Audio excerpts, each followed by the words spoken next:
Bonjour chers élèves, alors aujourd'hui on parle de problèmes écrits algébriques. On commence ce nouveau chapitre-là et on va commencer par un peu de traduction.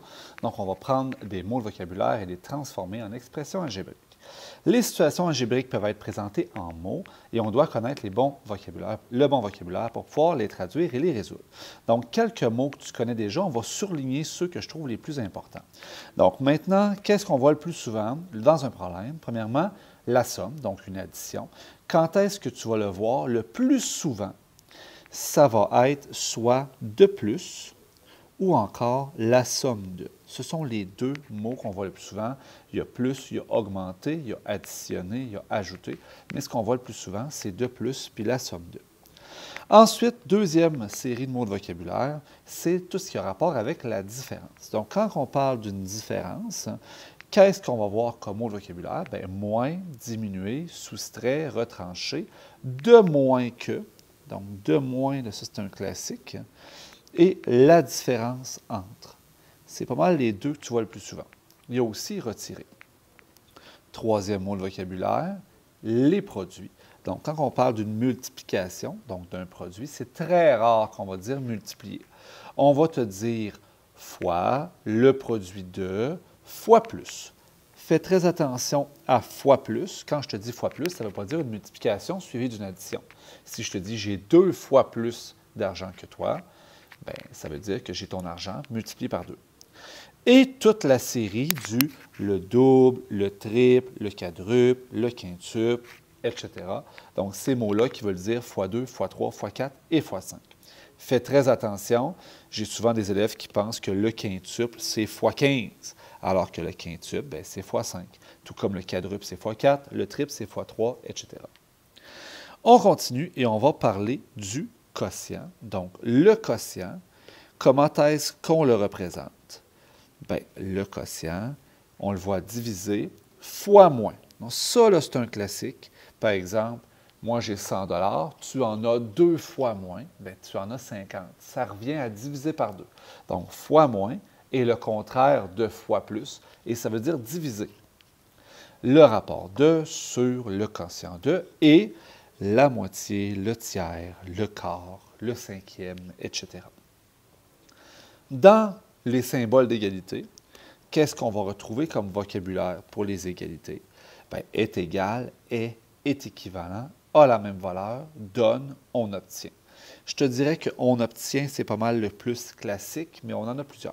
Aussitôt que tu as le verbe être, souvent, ça peut être représenté par un égal. On continue avec l'exposant 2. Bien, un exposant 2, bien, ça va être les mots classiques, c'est-à-dire au carré.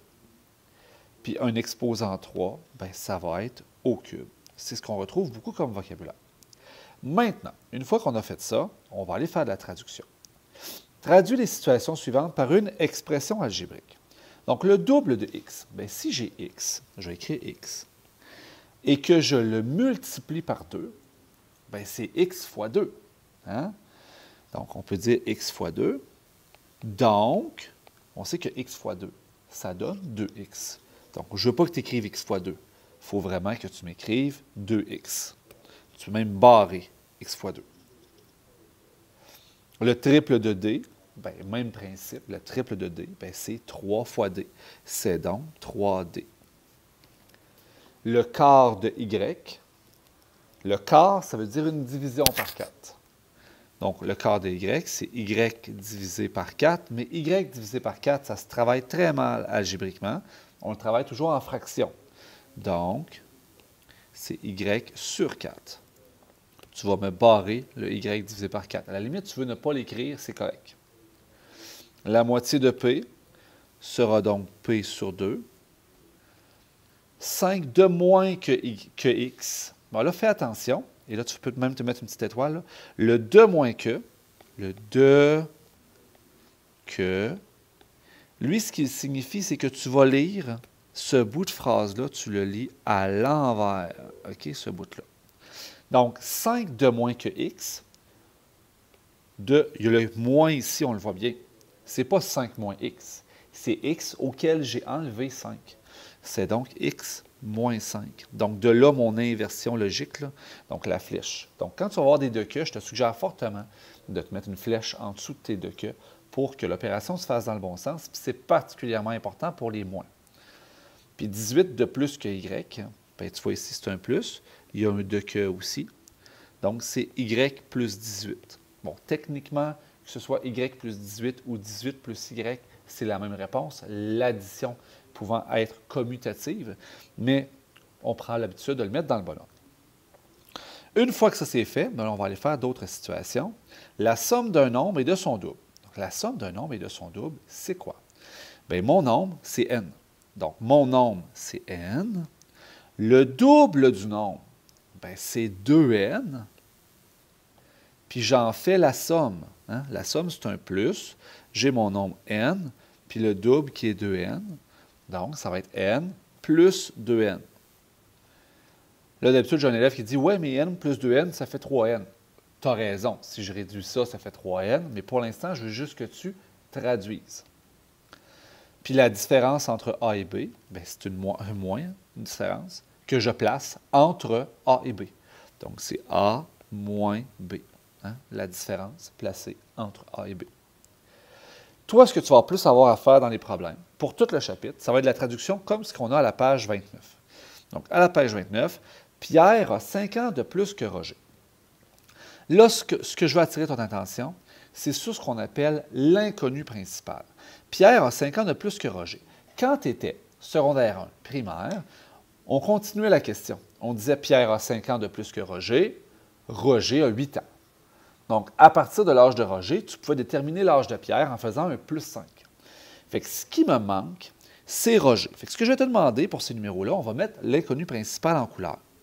Donc, l'âge de Roger. Pierre a 5 ans de plus que Roger, mais Roger, c'est mon inconnu principal. C'est lui qui débloque tout. Si j'avais l'âge de Roger, ça me débloquerait l'âge de Pierre. Donc, l'âge de Roger, je vais l'appeler X. C'est mon inconnu principal. Une fois que j'ai fait ça, bien là, je vais aller écrire au-dessus de ma phrase ce que je connais. Donc, Pierre a 5 ans, donc 5, de plus que, c'est un plus, mais tu remarques qu'il y a un de que, hein, fait qu'il faut inverser. Puis Roger, bien, j'ai décidé que Roger, il y avait X. Donc, Pierre, il a quoi? Bien, il a X plus 5. Donc, Pierre, il a X plus 5. L'âge de Pierre, c'est X plus 5.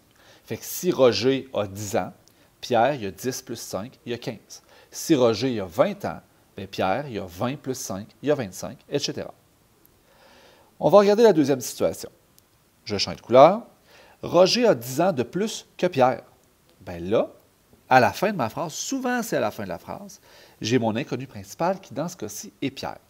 Donc, c'est Pierre qui va être mon X. Donc, mon X, ce qui débloquait le reste, ce serait de connaître l'âge de Pierre. Roger a 10 ans de plus que Pierre.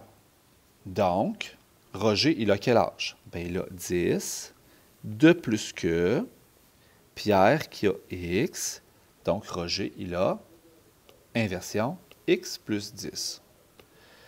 X plus 10. On continue.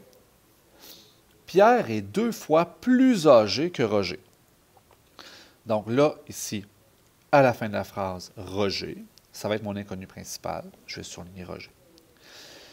Pierre est 2 fois plus âgé que Roger. Donc, Pierre, il est, donc, inconnu principal X, Roger X. 2 fois plus âgé que Roger, donc 2 fois plus, c'est 2 fois Roger. Donc, Pierre, c'est 2 fois Roger. Donc, Pierre, c'est donc 2 fois X, donc 2X. On n'écrit pas 2 fois X. On n'écrit pas X fois 2 non plus. On écrit 2X, coefficient variable. Prochaine situation. Pierre a 2 ans de plus que le triple de l'âge de Roger. Et là, ça peut être impressionnant comme ça. On va le regarder. Pierre a 2 ans de plus que le triple de l'âge de Roger. Roger, fin de la phrase. Première étape, inconnu principal. Roger, c'est X. Son âge, c'est X. Ensuite, j'écris au-dessus. Pierre a 2 ans, donc 2, de plus que. Je mets un plus, je mets une flèche, à cause du de que. Le triple de, donc 3 fois, L'âge de Roger, x. Puis là, j'ai un de que. Le de que me dit, je fais une inversion. Fait que je vais dans ce sens-là. Donc, je pars de x, je fais fois 3. Ça fait 3x. Donc, x fois 3, 3x, plus 2. Donc, l'âge de Pierre, c'est 3x plus 2.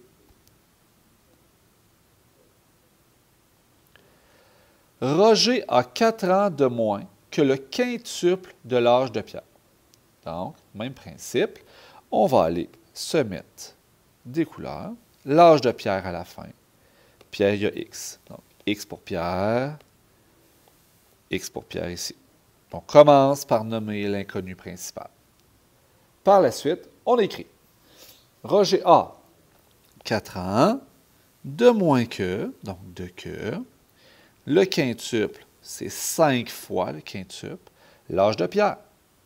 Donc, Roger, il a quel âge? Prends une seconde pour le dire dans ta tête. Il a x fois 5, ce qui fait 5x. Donc, 5x moins 4. Donc, Roger, il a 5x moins 4. On peut aussi aller avec 3 inconnus. On va se faire un seul exemple. Roger a 2 ans de plus que Yannick et l'âge de Yannick correspond au triple de l'âge de Pierre. Là, on regarde ça. Roger, pour avoir son âge, ça me prend l'âge de Yannick. Et Yannick, pour avoir son âge, ça me prend l'âge de Pierre.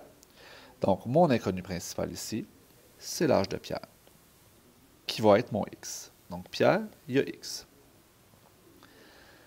À partir de l'âge de Pierre, je suis capable de trouver l'âge de Yannick. Yannick, il a le triple de l'âge de Pierre. Donc, Yannick, il a 3x. Yannick a le triple de l'âge de Pierre. Et Roger a 2 ans de plus que Yannick. Mais là, je te rappelle que Yannick, maintenant, on sait que Yannick, il a 3x. Donc, Yannick a 3x. Puis Roger, il a 2 ans de plus que, inversion, 3x. Donc, Roger a 2 ans de plus que 3x. Ça lui fait donc 3x plus 2.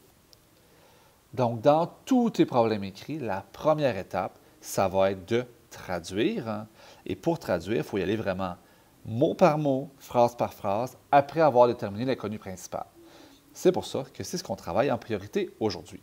Dans la prochaine capsule, on va faire la résolution de nos premiers problèmes algébriques.